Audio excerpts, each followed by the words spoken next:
Դուք շատ ճիշտ նշեցիք, կան բազմաթիվ դեպքեր, որոնք վկայում են կոռուպցիայի մասին, ինչպես նաև բազմաթիվ խնդիրներ։ Մենք դա գիտենք, մենք դա լսում ենք 2021 թվականից, դրանից ավելի շուտ էլ էինք լսում ընդդիմության կողմից։ Ինձ հիմա ավելի շատ հետաքրքրում է, թե խորհրդարանական ընդդիմությունը Հայաստան եւ պատիվ ունեմ խմբակցությունները ինչ գործողություններ են անում այդ կոռուպցիոն դեպքերը։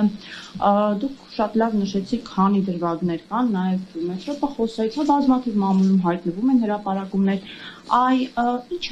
Ինչ է անում խորհրդարանական ընդդիմությունը այդ դեպքերը էլ ավելի աղմկահարույց դարձնելու, լավ, չէ կարողանում կանխարգել էլ ինչ-որ ձևով խոչընդոտել Փաշինյանի իշխանության կոռուպցիոն գործարքներին, իսկ ինչ է անում, ինչ-որ մի գործողություններ ձեռնարկում են ընդդիմությունը։ Տեսեք, եղած հնարավոր դեպքերով իհարկե իրավապահ մարմիններին են դիմում, բայց այստեղ ես նորից պետք է կրկնեմ Մեսրոպի խոսքերը, որ սովորաբար իրավապահներին դիմելու պարագայում հենց այդ նույն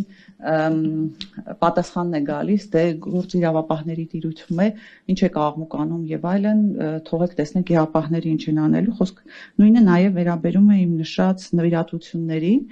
երբ դրա մասին բազմաթիվ հարցերին եւ, չգիտեմ, հարցադրումներին ի պատասխան գալիս էր, դե գործը բանում է, դատախազության տիրույթում է, ինչ է խառնվում, եթե իրավական process է, այդ դեպքում իրավական գնահատականներ կտրվի։ Ինչ վերաբերվում է սրանց մասին բարձրաձայնելուն, ապա արդեն պետք է հասարակությունը գնահատի դրա մասին բարձրաձայնումները բավարարում են թե ոչ, որովհետև այս մասին եւ ազգային ժողովի ամբիոնից է խոսվում եւ տարբեր հարցազրույցների ընթացքում է խոսվում։ Գիտեք, մենք շատ հաճախ ազգային ժողովի գործառույթները մի քիչ շատ ավելին ենք պատկերացնում, քան կան, հա, եւ ինչ է անումը պետք է տեղավորվի ազգային ժողովի կանոնակարգ օրենքով նախատեսված հնարավորությունների շրջանակներում, այս հարցումներ, հարցադրումներ, գրություններ, ելույթներ եւ այլն։ Հետեւաբար այս առումով, այո, բազմաթիվ եւ վերլուծություններ են եղել եւ ելույթներ են եղել եւ բոլոր հնարավոր ամբիոններից այս մասին խոսվել է, սրա մասին տվյալներ նաեւ ներկայացվել են միջազգային գործընկերներին, ում հետ հանդիպելու հնարավորություններ են ունեցել եւ այլն, բայց ասել, որ դրանով հնարավոր է եղել կամ հնարավոր է կանխել կոռուպցիոն դրսևորումները, կարծում եմ միամտություն կլինի։ Շնորհակալ եմ, Գևորգ։ Շնորհակալություն դիտարկումների համար, մի հատ այսպիսի հարց եմ ուզում տալ, որը որ դուք ասացիք եւ շրջանցեցիք դրա գնահատականը, որտեղ ես ձեզ ընկալում եմ որպես քաղաքական գործիչ։ Արդյոք ստացած պարգևավճարները ոչ միայն նախարար падգամավոր, այլ նաեւ ձեր ասած երկրորդ էշելոնում, երրորդ էշելոնում գտնվող պերսոնաժների չի կարելի որպես քաղաքական գնահատական տալ որպես քաղաքական կոռուպցիա ընտրությունների նախապատրաստման համար։ Դա զուտ ձեզնից գնահատականն եմ ակնկալում, շնորհակալություն։ Ես կարծում եմ, եթե իմ խոսքում հստակ չնշեցի, ես դա հենց որպես կոռուպցիոն օրինակ բերեցի, այո, դա քաղաքական կոռուպցիա է եւ քաղաքական կոռուպցիայի ընթացքում նաեւ ես ենթադրում եմ, որ սա ուղղված է լինելու առաջիկա ընտրությունների ընթացքում վարչական ռեսուրսների այսպես անխնա օգտագործմանը։ Շնորհակալ եմ, կան ուրիշ հարցեր, համեցեք։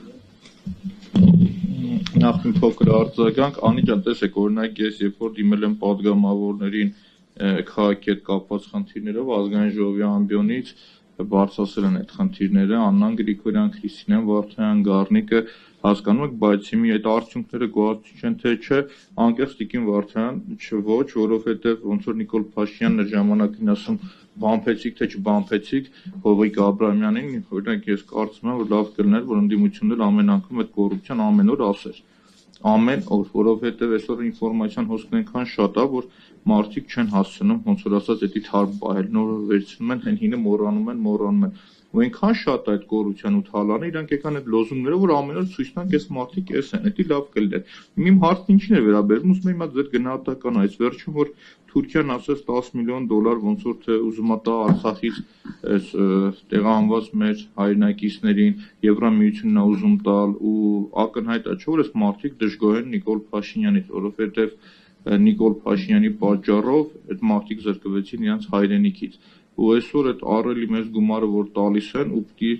ընտրություններից առաջ այս մարդկանց, չգիտեմ, բաժանեն, ծախսեն, տուն տան, այս երևույթը օրինակ ուզում եմ գնահատեք, դուք այս ինչ երևույթ է։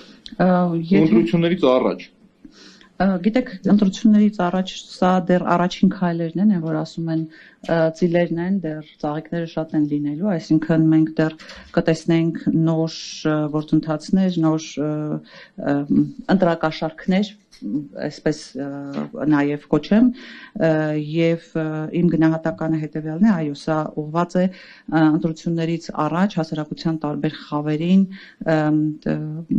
իրենց այսպես դեպի իրենց տրամադրելու գործընթացին անկեղծ ասած ես ինքս էլ պատրաստվում էի հարցում ուղարկել նաև հասկանալու համար թե օրինակ այդ միջոցները որ տրամադրվելու են որովհետև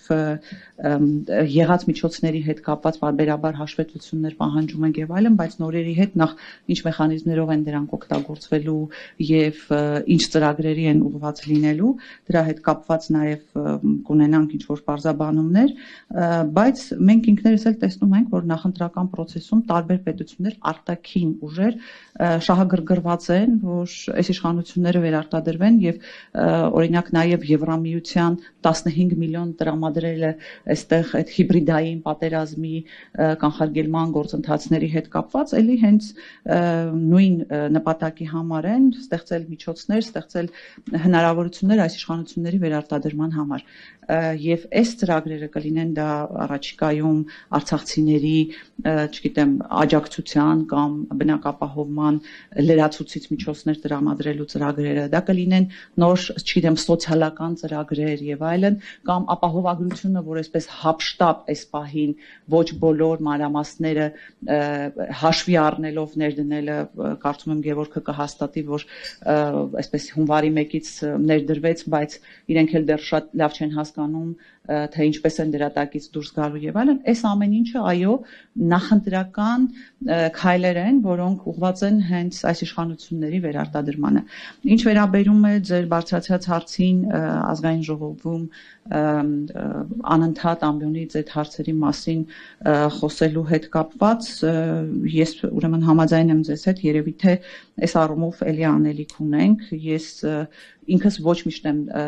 տիրապետում են տվյալներին, որոնք դուք փոխանցում եք իմ գործընկերներին, բայց իմ գործընկերները գոնե դրա մասին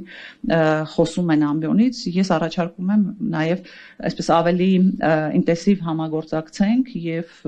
ես ինքս էլ ձեռքիս տակ ունենալով տվյալները փորձեմ ամբիոնից հնարավորության սահմաններում եւ բոլոր հնարավոր դեպքերում խոսել այդ մասին եւ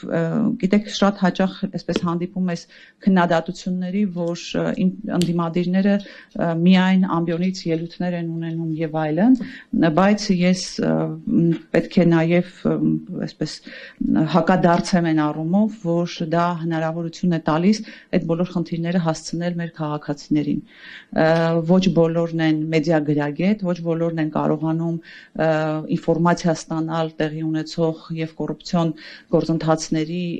հետ եւ ընդհանրապես այն ամեն ինչի հետ ինչ անում է իշխանությունը եւ այդ ամբիոնը այո հնարավորություն է տալիս մարդկանց հասցնելու են բոլոր խնդիրները, որոնք գոնե մենք տեսնում ենք եւ որոնց գոնե տիրապետում ենք։